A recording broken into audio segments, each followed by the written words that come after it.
Hi, everybody. Meteorologist Joe Chaffee on this Monday. Let's update you on what's going on with regards to all the warnings that are up. We've got blizzard warnings up from coastal New Jersey on up through northeastern New Jersey, and those blizzard warnings extended to the Hudson Valley into Rockland and Westchester counties, the southern counties of Connecticut south of Route 84. For Long Island, it's for western Suffolk County and for Nassau County, and it includes also New York City. And we have winter storm warnings up for just about all of New England, New York State, and that extends southward to eastern Pennsylvania, the interior areas of New Jersey, down over into Delaware, Baltimore, Washington, D.C., northeastern Virginia, northeastern West Virginia. So this is a very widespread area of warnings. Now, the forecast part of this, for some areas, has gotten a bit more certain. I think we pretty much know that areas just inland of literally just inland of the coastline, so we're going to see all snow out of this. We've got the models overnight coast hugging a bit more. So this is really at this point, it's just going to be a back and forth thing. With regards to where the low center is. And you can see on the RGEM model, which I'm showing you first, this intense low that passes just east of the New Jersey coast and actually crosses over eastern Long Island. I wouldn't be surprised if this were the literal track.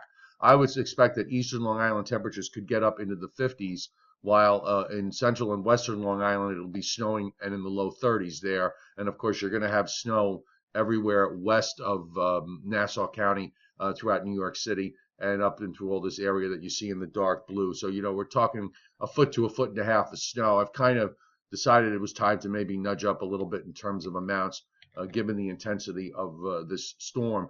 Now, there's still some disagreement. I'm never going to expect total agreement. It's just that now with all, there was a time where at least if you only had a couple of models to look at, you knew what your options were. But, you've got so many variations of so many models.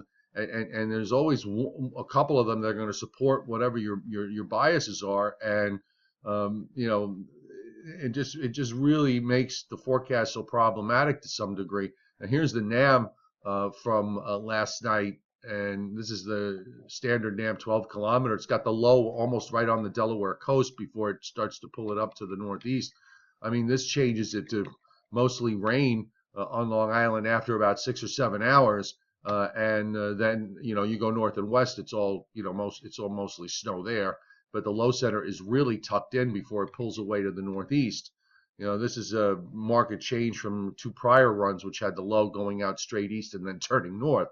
It's really insane when you're trying to forecast all this stuff to see all these changes. Here's the damn 4 kilometer, and here's a situation where if everything's a little bit offshore, a little bit more offshore, by just a handful of miles, you're going to make a huge difference here in terms of the final snowfall.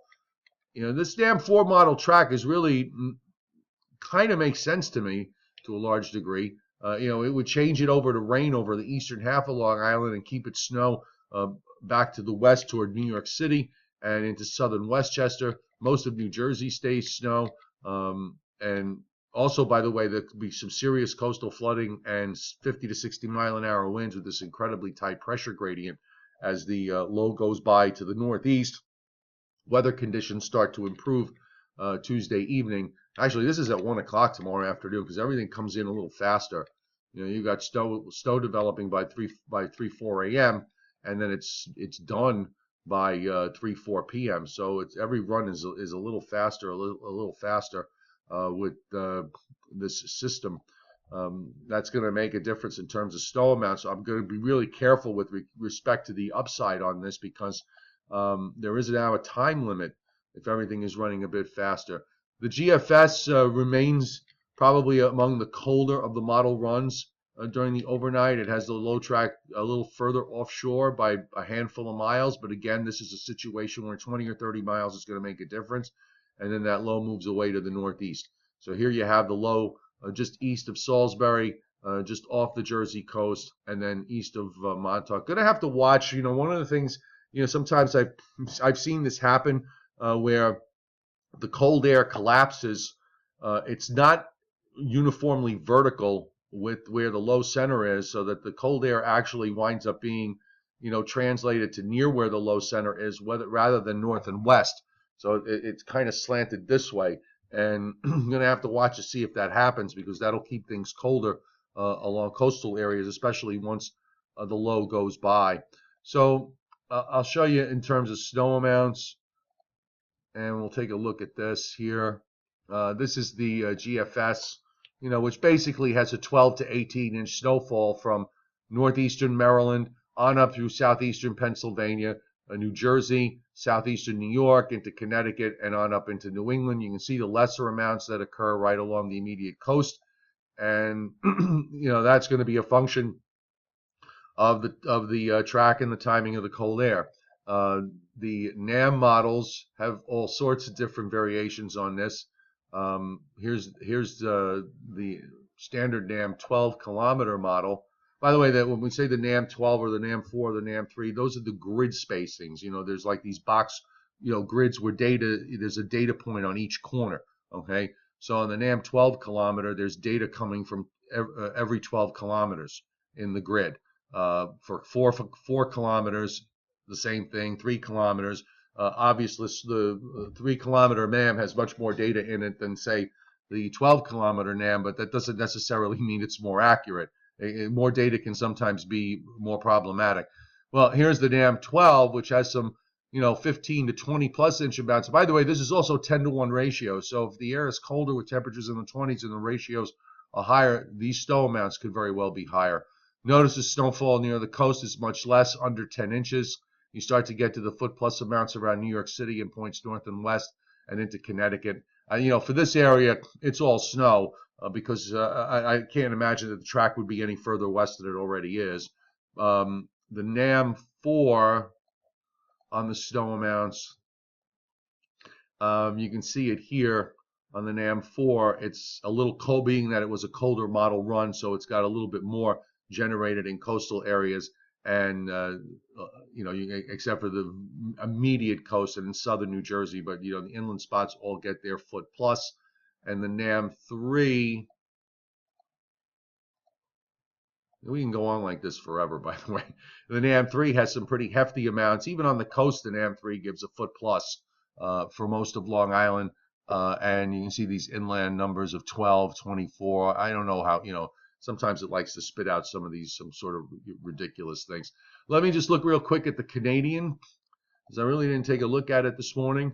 And you can see the Canadian actually is pretty generous with snowfall. Even in coastal areas, the Canadian gives anywhere between 1.5 feet and 2 feet. But, this model has been tending to run on the high side lately, so I don't know how realistic it is. We'll look at its surface track.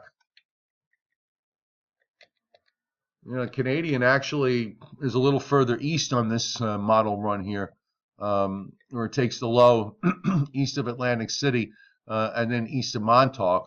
So I guess that's why it does produce as much snow as it does. I didn't even look at I didn't get a chance to look at the European close up, but I'm imagining that the European was pretty tucked in. But I can only look at it in the 24-hour increments on this one. So let me just take a look and see what we got with respect to the European. Whoops. Well, the European has the low southeast of Montauk, so I really would have to look at to see what it did on one of the other, on the paid sources, which I'm not able to show you. So you know what? Let's look real quick though while we have it here, and then I'm going to wrap it up. We'll look real quick as far as the long range is concerned, because the models are trying to drop something in for Saturday. It does have a low southeast of Cape Cod from something that's diving down from the north, but you know what? Without really looking at how the upper air sets up, I can't really judge, where that low looks like. It would be a low developing in the backyard of the Northeast, but that model's been all over the place with this from the quick looks that I've given it. And then after that, well, it looks like there's still some stuff going on down the road. So this active pattern doesn't seem to be breaking down anytime soon. Okay, so let's see what goes on. I'll try and get a post up with everything an hour later today.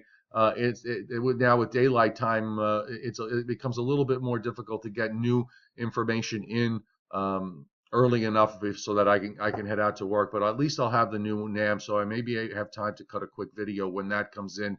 Otherwise, check out the latest web posts on meteorologistjoechaffee.com, weatherlongisland.com, nycweathernow.com for Angry Ben, who's got everything on the blizzard warning going on in New York City.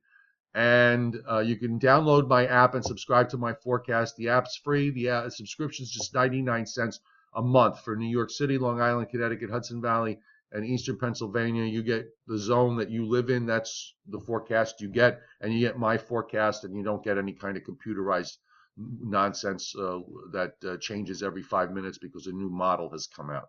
All right, so everybody have a great day. Be safe. Hope your preparations are underway for whatever the blizzard warnings. You know, my rule is when for every inch of snow, you get 1 bottle of wine or your favorite alcoholic beverage, 1 bottle of wine and 1 cigar. So if it's a 12-inch snowstorm, you've got plenty of supplies to keep you occupied until the snow melts. All right, so everybody have a great Monday, and we'll talk to you later.